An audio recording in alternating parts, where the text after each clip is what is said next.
రాష్ట్ర ప్రభుత్వం అమరావతి రాజధాని పునర్నిర్మాణ పనులు చేపట్టడానికి ప్రతిబంధకంగా మారినటువంటి ముళ్లకంప తొలగింపు కార్యక్రమంలో మాత్రం చివరి దశకు చేరిందని చెప్పాలి. అటు అధికారులు, రైతులు అందరూ ఎంతో ఉత్కంఠగా ఎదురుచూస్తున్నటువంటి ముళ్లకంప తొలగింపు కార్యక్రమం తుది దశకు చేరింది.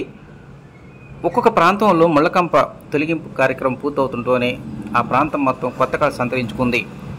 చిట్టడవిగా ఉన్నటువంటి ఆ ప్రాంతం మొత్తం ప్రశాంతమైనటువంటి వాతావరణం, విశాలమైనటువంటి రోడ్లు దర్శనమిస్తూ ఉన్నాయి.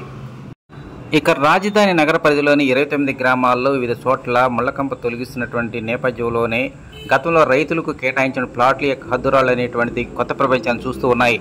మంగళగిరి మండలం నీరుకొండ, కొరగల గ్రామాల మధ్య రోడ్డు నానుకొని గతంలో రైతులు కేటాయించిన ప్లాట్ల యొక్క హద్దులు ఇప్పుడిప్పుడే వెలుగులోకి వస్తూ ఉన్నాయి. ప్రాంతాల్లో సంవత్సరాల తరబడి పేరుకుపోయినటువంటి ముళ్లకంపను తొలగించడానికి ఆగస్టు 7వ తేదీన రాష్ట్ర ప్రభుత్వం తొలగింపుకు శ్రీకారం చుట్టింది.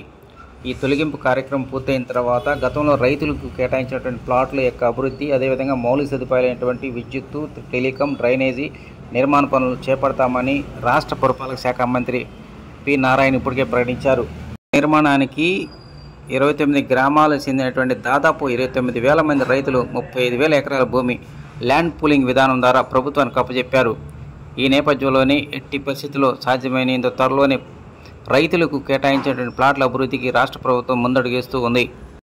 నగరానికి నలువైపులా సంవత్సరాల తరబడి పేరుకుపోయినటువంటి ముళ్లకంప తొలగించడంతోనే ఈ ప్రాంతంలో ఎంతో ప్రతిష్టాత్మకంగా నిర్మాణం జరిగినటువంటి విట్టు, ఎస్ఆర్ఎం, అదేవిధంగా అమృత యూనివర్సిటీకి చెందినటువంటి విద్యార్థులతో పాటు సామాన్య ప్రజానికం కూడా ప్రశాంతమైనటువంటి వాతావరణంలో ఎలాంటి ఇబ్బందులు లేకుండా స్వేచ్ఛగా ఈ మార్గం ద్వారా ప్రయాణం చేస్తూ ఉన్నారు. ఎస్ఆర్ఎం, విట్టు, అమృత యూనివర్సిటీలో చదివే విద్యార్థులు కావచ్చు.